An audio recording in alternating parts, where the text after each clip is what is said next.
Gracias. Bueno, buenas noches a todos.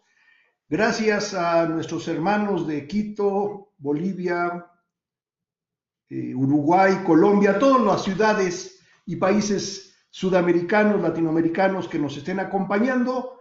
Gracias a mis paisanos de México.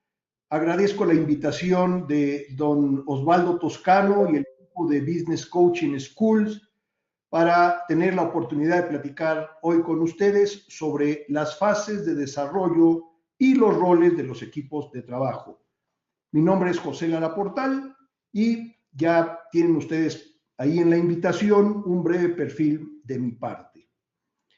Voy a comenzar con algunas láminas y haré alguna parada para ver si hay algunas dudas o algo en lo que quisieran que yo abundara, pero de inicio les comento que las láminas que ustedes van a estar viendo se las voy a enviar a Osvaldo para que todo el que desee tenerlas las pueda tener. Hay algunas con más información de lo que yo voy a comentarles, pero están hechas precisamente con esa intención, con la intención de que ustedes al recibirlas tengan más detalles de lo que el tiempo de esta plática nos va a permitir entrar a platicar. ¿Ok? Bueno, pues sin mayor preámbulo, déjenme comenzar recordando lo que es pues el lema, el eslogan de Business Coaching Schools, que es co-crear un mundo de individuos libres y responsables a través del business coaching. Es algo que seguramente muchos de nosotros, los que hemos tenido la oportunidad de estudiar en Business Coaching Schools, conocemos. Me pareció buena idea el comenzar con nuestro eslogan. Bien, vamos entonces a entrar en materia. Vamos a dividir la reunión en dos partes, básicamente. La primera, donde hablaremos del modelo de desarrollo de equipos de Tuckman, ahorita vamos a ver, aquí, así se llama el autor, y la segunda parte vamos a hablar de los roles de los equipos que Meredith Belvin ha desarrollado durante 10 años de investigación para ver precisamente cómo es que nosotros podemos aumentar nuestra eficacia tomando en cuenta este tipo de conceptos cuando nos toque interactuar con equipos, ya sea como parte de un proceso de coaching de equipos o como parte de, pues, simplemente formación de equipos de alto desempeño. Bien, entonces, empezaré diciéndoles que Tuckman desarrolló este modelo precisamente cuando él conceptualizó 4 fases de desarrollo. Es decir, en la actualidad vamos a ver que son 5, pero él conceptualizó solamente 4 fases. ¿Por qué? Porque él decía o dice todavía que estos equipos pasan por etapas conforme se van juntando las personas, uniendo y van madurando, el equipo va pasando paulatinamente a través de diferentes etapas. Así, vamos a ver cómo esto de Tuckman se empata con lo que es el liderazgo situacional de Paul Hersey y Ken Blanchard, porque también conforme el equipo va madurando, recordaremos cómo van las 4 etapas de liderazgo situacional, la E1, E2, E3 y E4. Y decíamos, la quinta etapa, que fue una etapa que Tuckman desarrolló o propuso al final, es cuando ya el equipo ya llegó a un momento en el que puede seguirse integrando con otros equipos, es decir, se parte y va a realizar lo que yo a veces le llamo una inseminación cruzada. Bien, entonces, esta es la lámina que seguramente cuando ustedes buscan el modelo de Tuckman van a encontrar. Aquí están sus 4 etapas que normalmente son las más conocidas. Vamos a ver muy brevemente cada una de ellas, la de formación, la de tormenta, la de normalización y la de desempeño, que es cuando ya el equipo va volando con toda la turbina abierta. Entonces, la primera etapa es precisamente cuando el grupo, el equipo empieza a formarse, la gente empieza a conocerse, quizá no se habían visto antes, y es cuando las relaciones pues son cordiales, todos quieren mostrar su mejor cara y todo el mundo quiere evitar conflictos. Es una etapa inicial muy agradable, muy amable, empiezan a conocerse y conforme ya se conocen los miembros del equipo, empieza lo que Tuchman describe como la etapa de tormenta. ¿Por qué? Porque empiezan a aparecer las primeras diferencias entre los miembros. ¿Por qué? Porque quieren tomar un lugar, quieren posicionarse lo más conveniente posible dentro del equipo y pues a lo mejor ya se dieron cuenta de alguno o algunos que no van a jalar totalmente parejo, decimos aquí en México que es jalar a la misma velocidad que el resto de los equipos, de los miembros del equipo. El caso es que ya en esta segunda etapa de tormenta comienzan los problemas. Pero el líder tiene que buscar que se den cuenta todos los miembros del equipo que están obligados a entenderse si quieren llegar a un final feliz en el proyecto. Entonces, una vez que pasan las diferencias, se van limando todas las asperezas, puede este equipo llegar a lo que se conoce en el lenguaje de Tuchman, a la fase de normalización.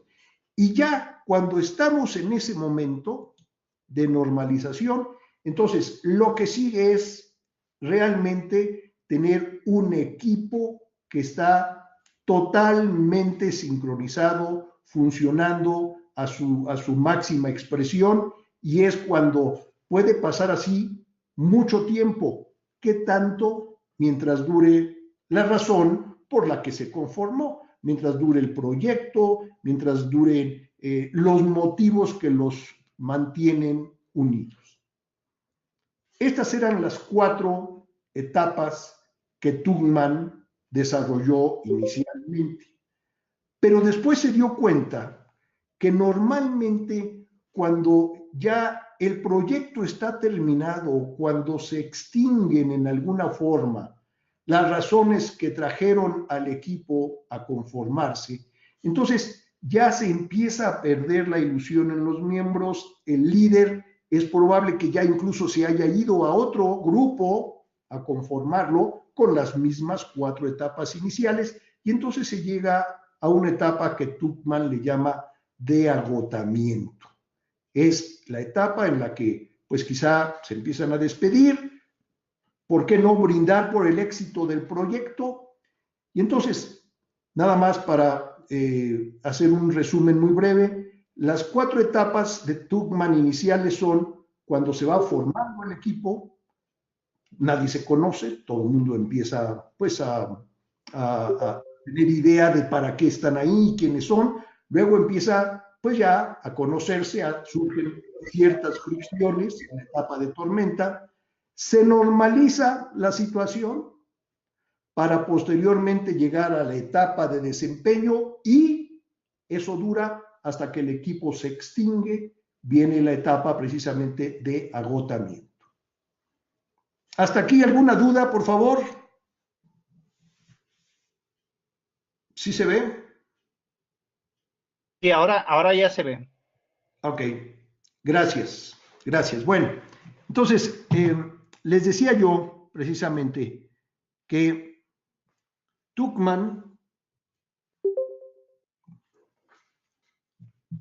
generó esta gráfica en forma de campana, precisamente de esas 4 etapas, la de formación, tormenta, normalización y desempeño, precisamente para empatarla con la curva que Paul Hersey y Ken Blanchard desarrollaron para las 4 etapas, los 4 estilos de su liderazgo situacional, que como recordarán, está orientado por un eje hacia la tarea, por otro eje hacia la relación, y dependiendo, esto es lo importante del modelo de Hersey y Blanchard, dependiendo de la madurez del equipo, si es una madurez baja, M1 le llama, una intermedia entre M2 o M3 y una madurez alta, será el estilo de liderazgo más apropiado para que lo adopte el líder. Entendiendo por madurez, básicamente 2 variables, lo que es la actitud y la aptitud. ¿Sí? Es decir, si la persona tiene una mala actitud y no sabe bien cómo desempeñar la tarea, no tiene una buena aptitud, es una madurez 1, dicen Hersey y Blanchard. En el extremo contrario, si el equipo o la persona, porque esto se puede manejar a nivel individual, si la persona o el equipo tienen una gran actitud, están muy motivados y además conocen muy bien lo que deben hacer, bueno, pues el estilo que debe adoptar el líder es de otro tipo. Es decir, puede ser desde ordenar, persuadir, participar, arremangarse la camisa y meterse con ellos, o simplemente delegar, lo que en alguna época se llamó el laissez-faire, laissez-passer, es el estilo dependiendo de la madurez. Bueno, brincando de regreso del liderazgo situacional a las etapas de Tuckman, tienen una correlación directa. Lo que son las etapas de formación, podemos considerar que el estilo de liderazgo más adecuado es el E1. Conforme va pasando a la etapa de formación de la tormenta, el líder tiene que empezar a vender ideas, persuadir. Conforme entran a la normalización, bueno, pues ya el líder se va a mimetizar con el grupo, y ya cuando el grupo está totalmente volando solo, el líder incluso puede retirarse, preparando quizá la fase de agotamiento, como le llamó Tuckman en 1977, que introdujo la 5ª fase de su modelo. Entonces, resumiendo, aquí están las 5 etapas del modelo de Tuckman. En la etapa inicial, todo el mundo anda desperdigado por su lado, empiezan a unirse en un equipo en la etapa 1, empiezan a tomar posiciones en la etapa 2 de tormenta, en la etapa 3 ya empieza cada quien a tomar su postura y su posición, y en la etapa 4 empiezan totalmente a volar para llegar tarde o temprano a una etapa de agotamiento, de suspensión, en donde paulatinamente se van apagando las líneas. Hasta aquí algún comentario. Me dice Claudia: estimado coach, debo salir por un asunto inesperado, lamento perderme su webinar, mi agradecimiento. No, pues gracias a ti, Claudia, por habernos acompañado. Estas láminas, repito, van a estar en poder de Osvaldo, quien amablemente después las va a distribuir. Bueno, entonces, este es el primer concepto de lo que yo quería platicarles, el modelo de 5 fases, que inicialmente eran 4, de Bruce Tuckman, que, como alguno de ustedes me dice, es posible, Luis Raffo, el trabajo central del coach está enfocado al estilo 2 en la fase de tormenta para una toma de conciencia hacia el norming. Sí, déjame regresarme para que todos nos vayan siguiendo. En tu pregunta me dice, la etapa enfocada al estilo 2, este estilo 2 de Hersey y Blanchard en la fase de tormenta, exacto, para una toma de conciencia hacia la normalización. Sí, yo creo que si estás identificando, y de aquí, qué buena pregunta, Luis, muchas gracias, de aquí la importancia de que cuando te llamen a liderar un equipo o a apoyar al líder de un equipo en un proceso de coaching de equipos, si tú detectas que están precisamente aquí, en la etapa en la que el líder tiene que estar vendiendo la idea, tiene que estar persuadiendo y limando asperezas. Ahorita vamos a ver lo de los roles, que hay roles que ayudan a limar esas asperezas. Pero si todavía no llegamos a Belbin y nada más tenemos esta información, es muy probable, como bien dices Luis, que al coach lo hayan llamado para apoyar ese limar asperezas y que el grupo pase lo más rápidamente a la etapa de normalización y de ahí a la etapa de full-fledged, como diría mi maestro de inglés, a toda velocidad ya el grupo se mueve con toda velocidad. ¿Ok? Sí, no sé si respondí a la pregunta, Luis. Me dice Cristian, ¿es posible que un miembro del equipo esté en fase de formación y otro en tormenta? No lo he visto, Cristian.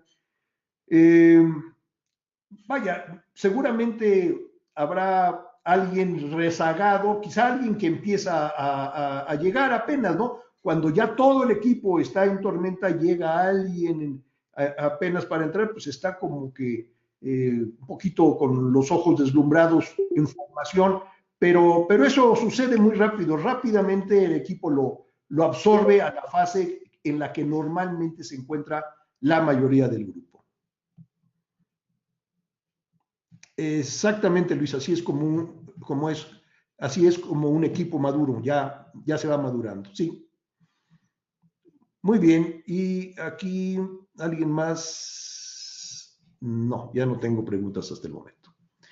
Bueno, entonces veíamos que estas son las 5 etapas: la formación, tormenta, la normalización o establecimiento de normas, desempeño y suspensión, de lo que es el modelo de Bruce Tuckman. Vamos entonces ahora a hablar de lo que se conoce como los roles de Belbin.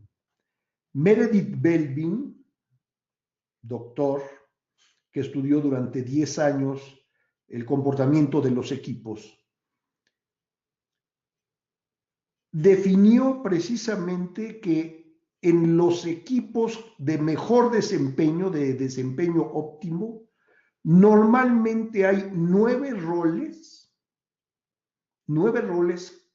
que se presentan o que sería ideal que estuvieran presentes.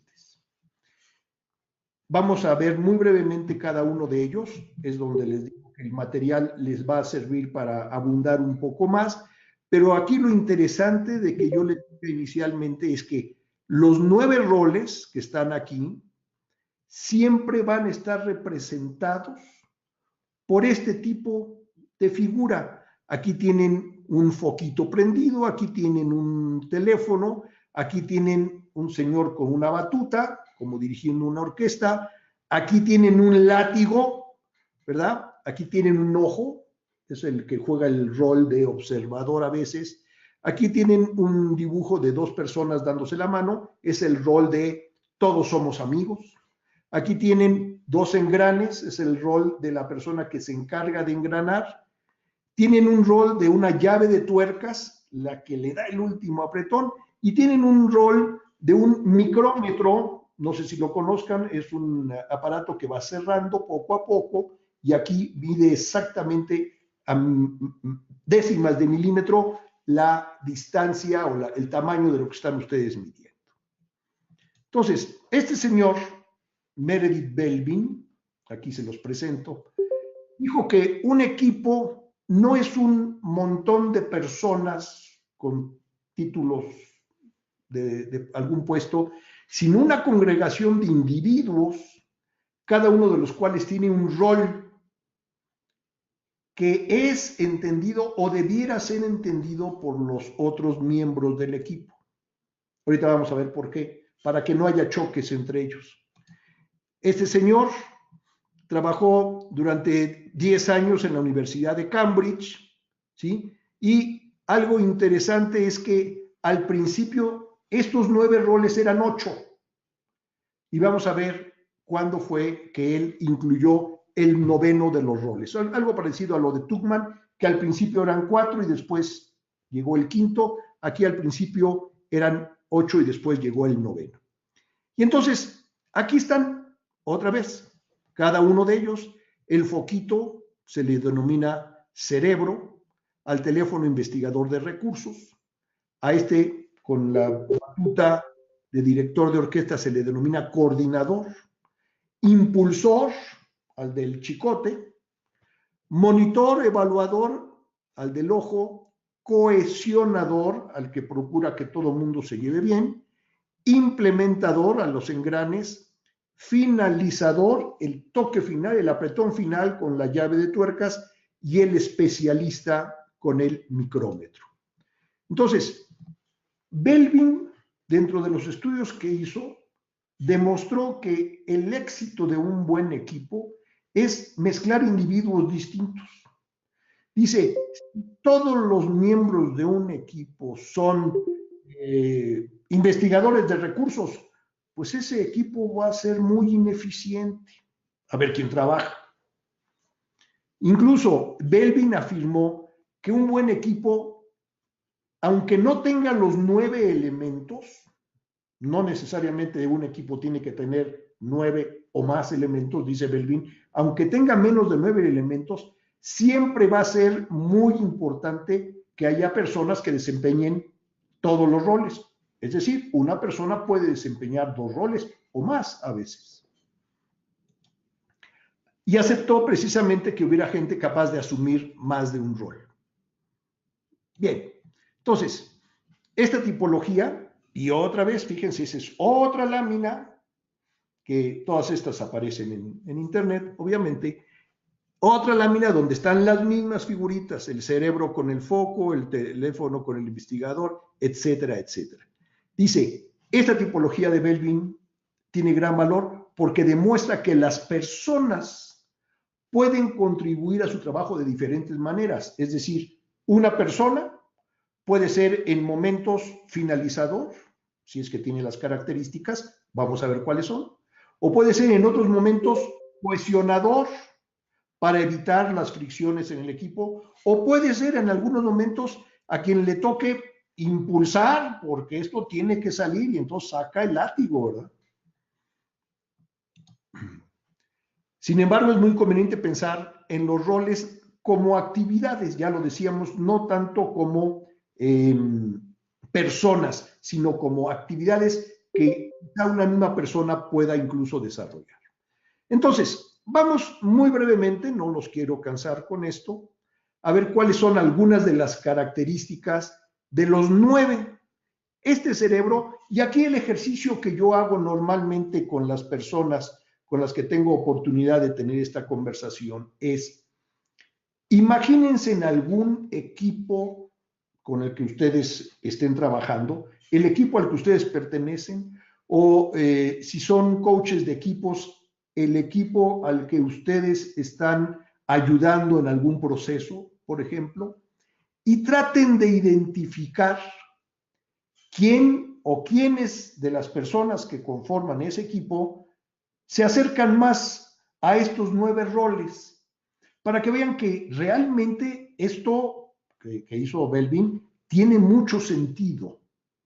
¿Por qué? Porque sí existen estas personas con estas funciones. El cerebro normalmente es individualista, heterodoxo, algo distante, innovadores, pero aquí lo importante es que su función principal en el grupo es generar nuevas propuestas y resolver problemas complejos. Es la persona que tiene, pues quizá un poquito mejor aceitado el mecanismo que tenemos aquí arriba, ¿no? Dice aquí, fíjense, demasiados en una organización puede ser contraproducente porque tienden a pasar el tiempo defendiendo sus propias ideas y entrando en conflictos con otros. Lo que decía yo hace un momento, un equipo de puros cerebros, pues no camina, o no camina tan bien como si estuvieran combinados. Les pongo aquí cuáles son los puntos fuertes de cada uno de los roles, en este caso ingeniosos, imaginativos, y los puntos débiles es que a veces andan en las nubes, inclinados a despreciar los aspectos concretos, además de presentar dificultad para comunicarse. es muy probable que ustedes identifiquen a alguien así. Si no, no sé si porque andan en las nubes o porque a veces los identifican como ingeniosos e imaginativos o por alguna combinación de todas estas características. Vamos, este es el cerebro, el que aparece con una luz, un foco prendido. Vamos con el investigador de recursos, el teléfono.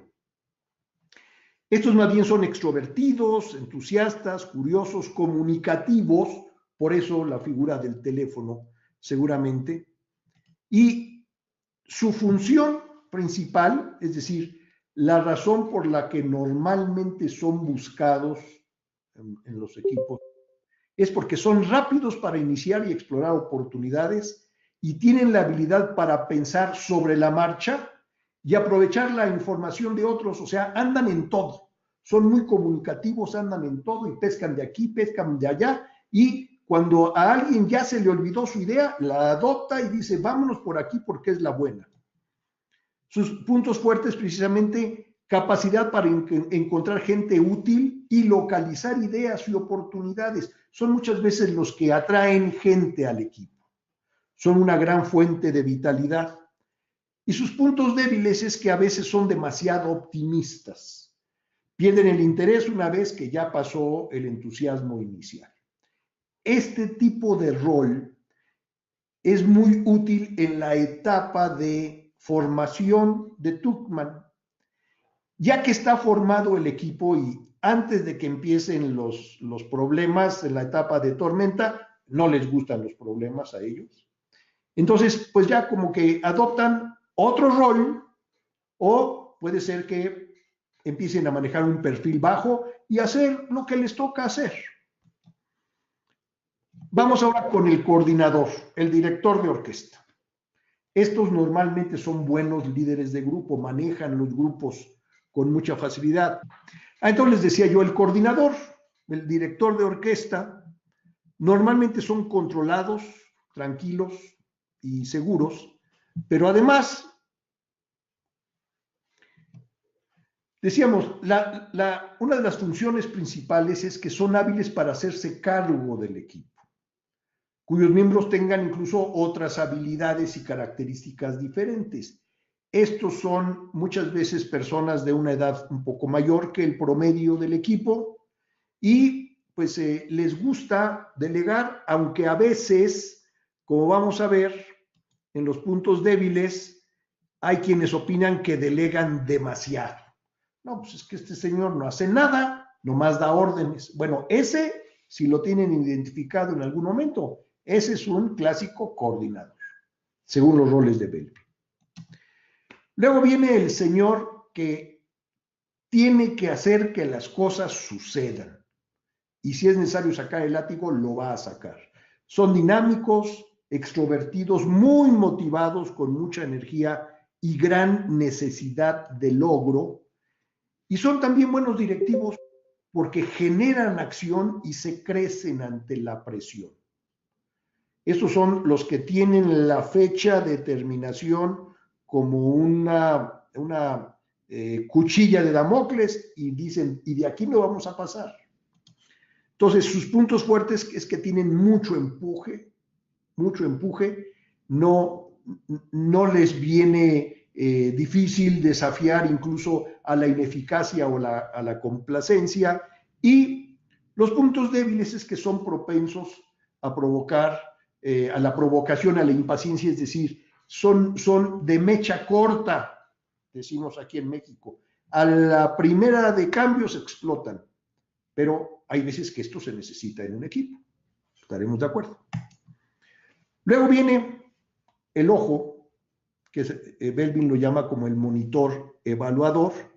Este personaje es serio, es estratégico y normalmente se sienten cómodos analizando los problemas.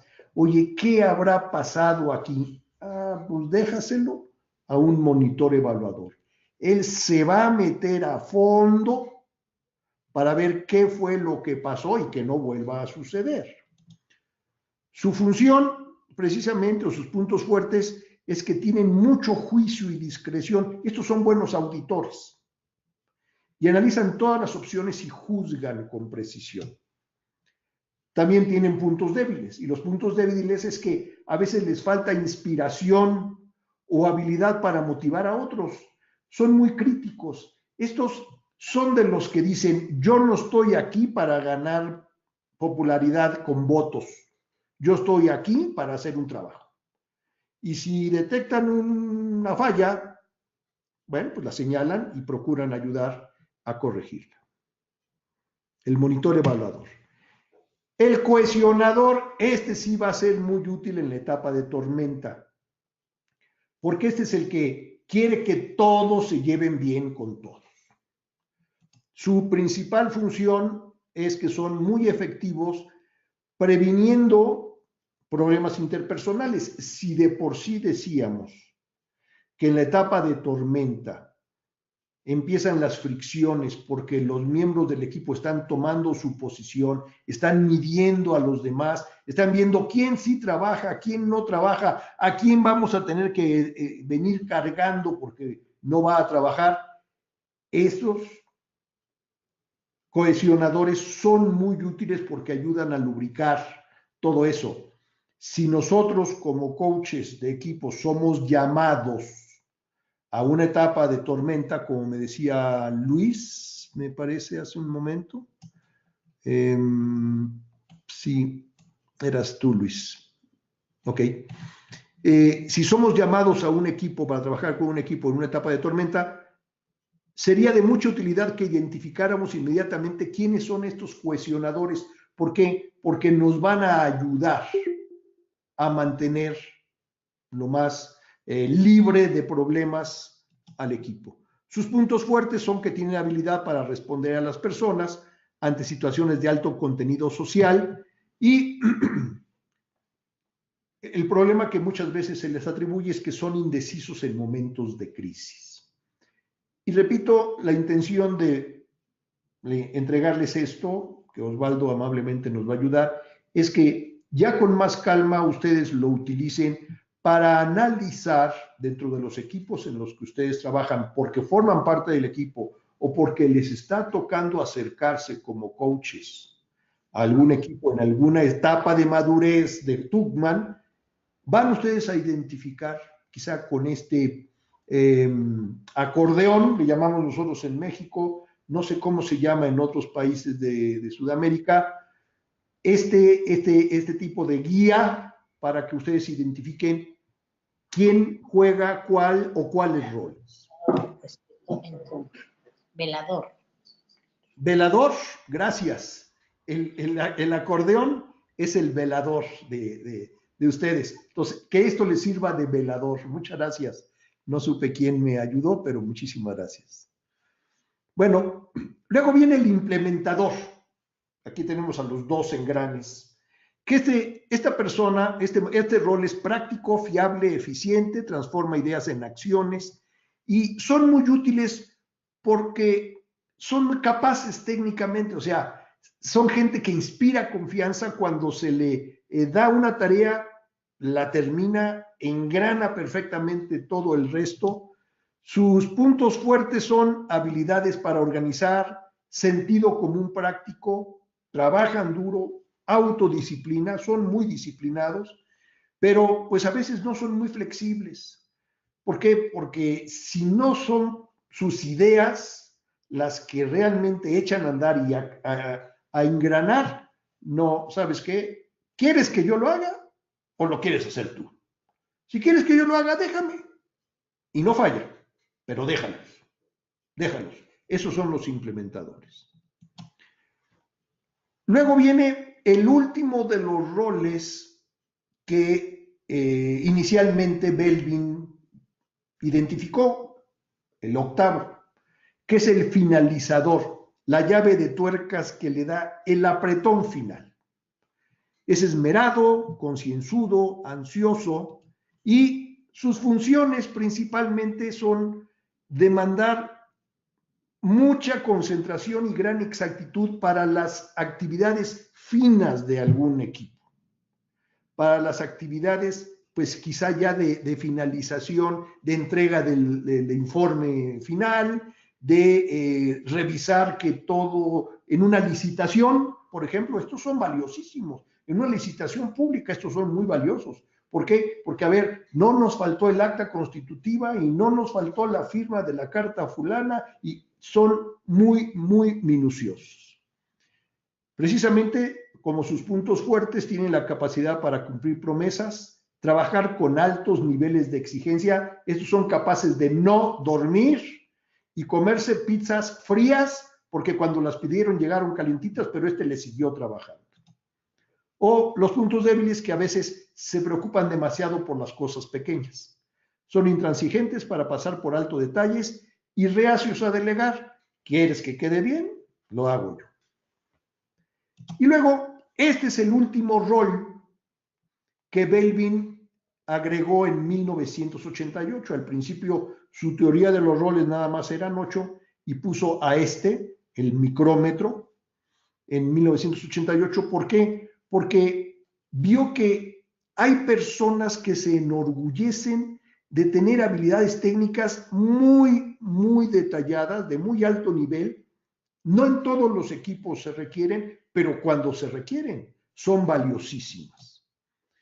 Ellos tienen habilidades y conocimientos muy específicos, precisamente, y estas las aportan en situaciones muy difíciles. Yo tengo un compadre mío que trabajó toda su vida en las plataformas de petróleos mexicanos y nos decía que sin conocer él este tipo de rol en la teoría de Belbin, nos decía que él como geólogo, él es geólogo ya jubilado, cada vez que en una plataforma a muchos kilómetros de la orilla de la Tierra, en el mar, después de muchos días de estar perforando, sacaban alguna muestra de material, pues entre aceite, con roca, obviamente con agua salada. Él como geólogo tenía que ser el especialista de conocimientos muy específicos para decir, aquí hay petróleo o no hay petróleo. La responsabilidad que un geólogo siente cuando todo el equipo, los obreros que perforan, que van metiendo tras otra las brocas para llegar a muchos kilómetros de profundidad, le sacan una muestra, se la llevan a su escritorio y le dicen, ingeniero, ¿ya llegamos o no llegamos? Son estos especialistas. Y los puntos débiles es que a veces solamente contribuyen en esas áreas específicas. Bueno, pues sí, pero son muy necesarios. Son muy necesarios. Entonces, otra cosa que es importante considerar es que Belbin lo que nos dice es que estos 9 roles se pueden aglutinar en 3 tipos básicamente. Los roles que están orientados hacia la gente, aquí están el coordinador, el trabajador de equipo y es el investigador. Los roles orientados hacia el pensamiento, el especialista, el monitor evaluador y el plant, no recuerdo cuál es la traducción ahorita en español. Y también los roles orientados a la acción, que es el terminador, el implementador y el afinador, el último que vimos, que ya le da el último apretoncito. Es decir, no todos los roles están orientados a las personas. Tiene que haber personas, tiene que haber elementos del equipo que estén orientados al pensamiento o elementos del equipo que estén orientados a la acción. Si hay que sacar el látigo y usarlo para que el resultado se dé, a veces hay que hacerlo. ¿Sí? ¿Dudas, comentarios hasta aquí, por favor?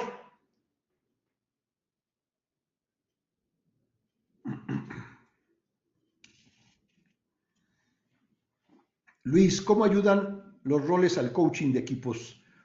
Qué ayudada me estás dando con tus preguntas, Luis. Muchas gracias. Bueno, mira, yo te diría que con los equipos con los que tengo oportunidad de trabajar o he tenido oportunidad de trabajar, esto me ha ayudado, y déjame utilizar tanto lo de Tuckman como lo de los roles. Esto me ha ayudado primero, como ya dije, para identificar en qué etapa de formación se encuentra el equipo con el que tengo que interactuar. Ver si el estilo de liderazgo en la campana de liderazgo situacional está acorde a la etapa en la que yo identifico que está el equipo, primeramente, y después identificar para las diferentes etapas qué roles son los más adecuados. Ya decía yo que, por ejemplo, cuando estás en una etapa de tormenta, en la clasificación de Tuckman, el rol del relacionador o cohesionador es valiosísimo. Aquella persona, dama o caballero, que son los que llevan la lista de los cumpleaños de todos, y cuando ya se acerca el cumpleaños empieza a pasar el sombrero para juntar y comprarle su pastel y organiza la fiesta, son muy importantes identificarlos. Ahora, cuando estás ya en la etapa de pleno desempeño, lo que más se requiere es un coordinador, una gente que los motive, alguien que esté solucionando los problemas que se presenten. Todos esos roles, algo que no he comentado es que todos esos roles pueden estar apareciendo y desapareciendo en un equipo. Primero, lo ideal es que existan los 9 roles. Muchas veces, normalmente no los he visto todos los 9 roles, alguna combinación de ellos. Número 1. Número 2, cuando tienes un equipo de menos de 9 personas, muy probablemente es porque alguien está jugando 2 roles. Pero la participación de esa persona con su rol, que puede ser mimético, puede irlo cambiando, va a depender también de la etapa de formación, tormenta, normalización o pleno desempeño del equipo. ¿Sí? Sí respondí, Luis. Me dice, ¿los roles son espontáneos o se pueden aprender? Yo creo que se pueden aprender, José. Gracias, Luis. José Villarroel, tocayo. Yo creo que se pueden aprender, pero de alguna manera las características personales, que repito, ustedes con más calma lo van a poder analizar en el material, las características personales yo creo que pues esas le van a ayudar. Es decir, si alguien es introvertido, pues quizá no se le vaya a facilitar mucho un rol donde lo que se requiere es pues mucha interacción con las demás personas. Si alguien es muy tranquilo, pues sacar el látigo, en el buen sentido, y empezar a motivar a todo el equipo para que den el segundo esfuerzo, porque si no, no vamos a poder entregar la licitación mañana a las 9 de la mañana, que es la hora límite, y estamos a 1 hora de desplazamiento y son las 11 de la noche. Si no hay alguien que le inyecte esa adrenalina en el jalón final a un equipo como el que estoy comentando, que está preparando una licitación para mañana, domingo, a las 9 de la mañana, no funciona bien el equipo. ¿Ok? Entonces, tocayo José Villarroel, sí se pueden aprender, pero yo creo que si traes algo de tu personalidad, te va a ayudar mucho más. ¿Sí? Enrique me dice, quizá como coach bajo la premisa de las diferencias, de nada, tocayo, quizá como coach bajo la premisa de las diferencias individuales, al estar atento en la interacción, son por ende hipótesis, espérame que me brincó aquí, son por ende hipótesis para diseño de estrategias, tanto de procesos coaching, así como de formación, como parte de la gestión del talento y de personas. Sí, sí, Enrique. tienes toda la razón. Esto es parte de lo que, este es un herramental, lo que hoy tengo la oportunidad de comentarles, es un herramental adicional a todo lo que traemos en la mochila, que es un término que a muchos de nosotros o a todos nos ha enseñado Osvaldo, ¿verdad? Todo lo que traemos en la mochila, esto es un lápiz y una goma adicional para nuestra mochila. Mentor nos dice, me parece que dependiendo de la situación, los roles son más o menos importantes a fin de lograr los objetivos del equipo. Sí, sí, Mentor. Esto estaría a tono con lo planteado por Blanchard. Exactamente.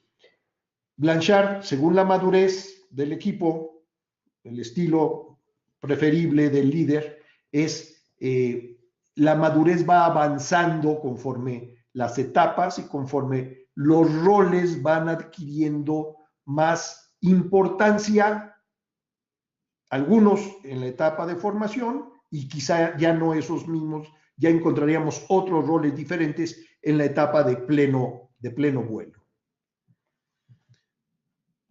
Me dice Mario, ¿cómo hacer para que una persona cambie de rol de un equipo de acuerdo a la coyuntura de los eventos en el menor tiempo posible y sin comprometer tanto los resultados? ¿Cómo hacer para que una persona cambie de rol en un equipo? Pues mira, quisiera yo suponer que estás identificando alguna necesidad de esa persona cambiarla de rol porque está siendo disfuncional dentro del equipo o porque pudieras estar necesitando otro rol que nadie está jugando y esta persona le ves características como para jugar el rol y si deja de jugar el rol actual no tienes problema porque a lo mejor quizá ya hay alguien más que lo juegue. Bueno, ¿cómo hacerlo? Miren, lo que yo hago ya cuando el equipo es relativamente maduro, les hablo de esto. Les hablo de esto y les pido que ellos se identifiquen qué rol están jugando y por qué.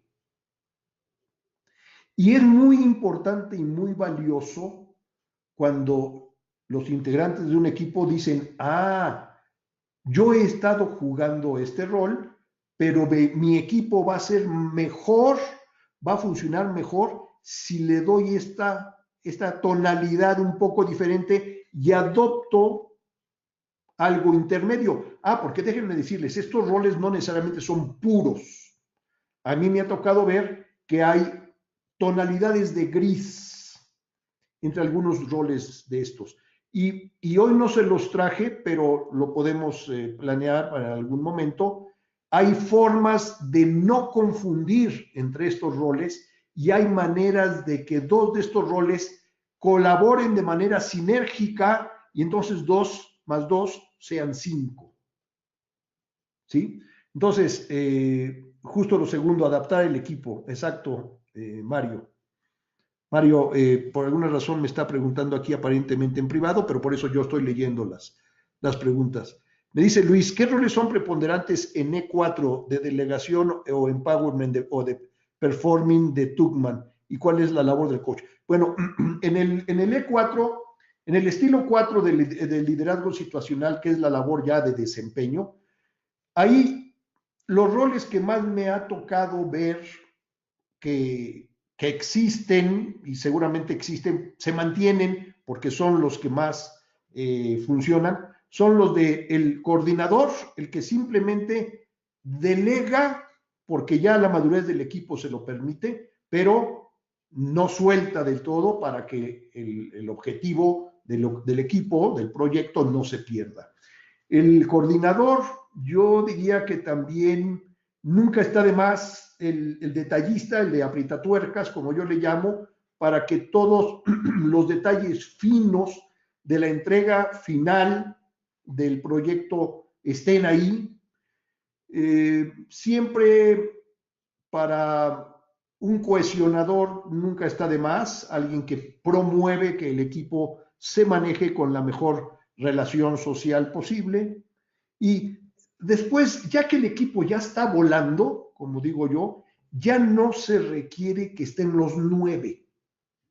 Y es más, yo diría, A veces no, yo no he encontrado en mi práctica profesional equipos donde tú puedas decir, este es el cerebro, este es el cohesionador, no, pero sí identificas que cada quien está jugando un rol diferente y cuando se los haces ver, le platicas sobre los 9 roles, dicen, ah, yo soy ese. O los demás dicen, ah, mira el cerebro, ah, mira el cohesionador, porque es el que siempre lleva las fechas de los cumpleaños, ¿verdad? No sé si respondí, Luis, que me estás ayudando con tus preguntas. ¿Es liderazgo efectivo de los integrantes del equipo más maduro? Sí, sí, es correcto. Es correcto. ¿Qué otras preguntas? Agradeciendo a todas las preguntas.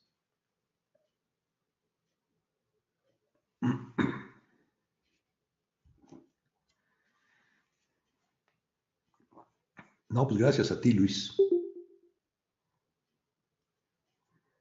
De hecho, déjenme mostrarles, tengo aquí, curiosamente, de este mismo señor, Ken Blanchard, me acaba de llegar, no sé si ya lo han leído o han escuchado de él, de Ken Blanchard, lo que ahora se conoce como Servant Leadership.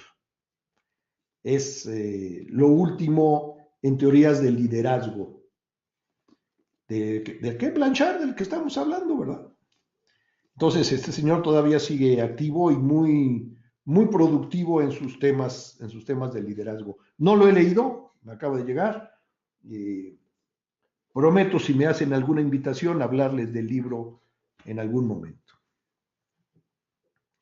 Me dice Gustavo, ¿de qué forma podemos identificar las competencias de las personas para cada rol? Ahorita voy contigo, Enrique. ¿De qué forma podemos identificar? Mira, este acordeón que les estoy compartiendo a través de Osvaldo, tiene ahí algunas de las características de personalidad, cuando lo ves con un poco de detenimiento, hoy por cuestiones de tiempo ya no me detuve más, pero cuando lo ves con más detenimiento, con los mismos integrantes, ellos mismos se van identificando, ellos mismos dicen, ah, mira, estas 5 características, 4 me aplican a mí. Y muchas veces tú lo puedes, si eres suficientemente observador, lo puedes identificar, pero yo lo que hago es, les pido a ellos que se identifiquen. Y una vez que se identifican y entienden cuál es su rol, lo juegan mejor, lo juegan mejor.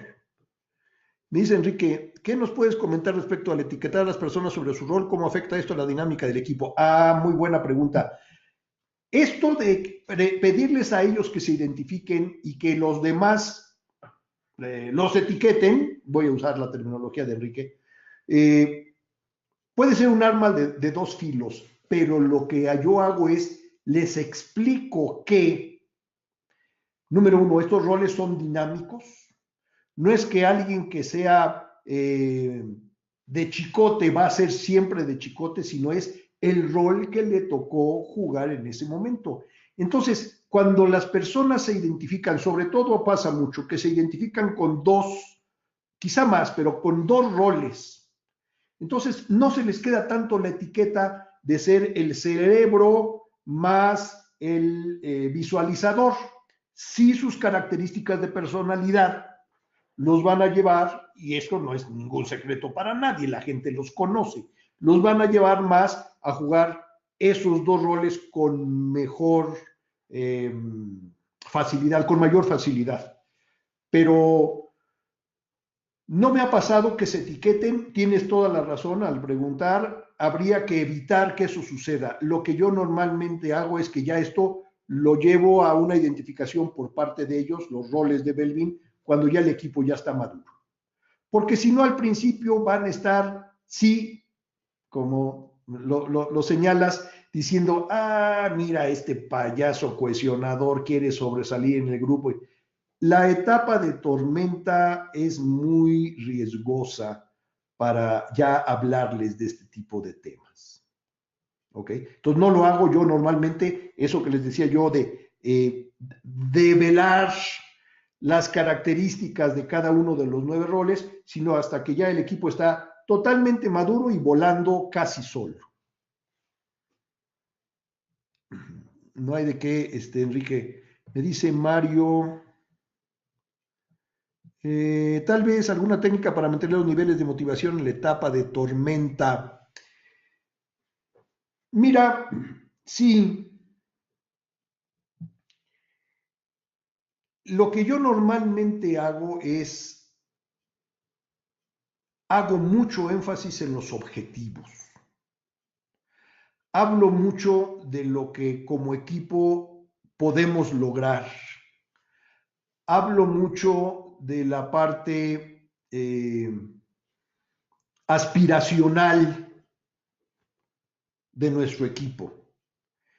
Y procuro, quizá yo por mis características de personalidad, ser un elemento lubricante también entre ellos.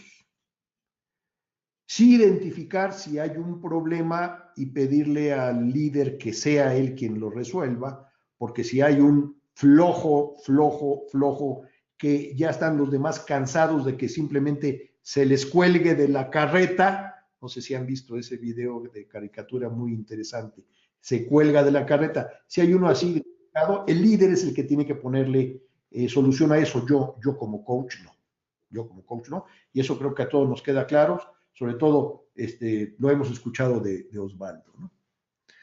Cristian, la dinámica de identificar los roles debería estar orientada a determinar la contribución de cada miembro en el equipo bajo un contexto de reconocimiento sin la finalidad de etiquetar. Sí, Cristian, exacto. Nunca estaríamos libres o exentos de una etiquetación. Insisto, a mí no me ha pasado, pero reconozco que puede suceder. Pero sí, yo creo que esto de reconocer más que etiquetar es definitivamente es lo que debe ser. Y es más probable cuando te acercas a las etapas ya de pleno desempeño. Me ha tocado verlo así, por lo menos. Bueno, en lo que aparece alguna otra o no, déjenme dejarles aquí un mensaje final de Meredith Belvin, donde nos dice que nadie es perfecto, pero un equipo puede serlo. Si se conjuntan, se aglutinan y se entienden los roles del equipo. Y el concepto de equipo de alto desempeño históricamente viene de aquí, de conjuntar los roles adecuados para que el equipo vuele solo, como yo digo, lo antes posible.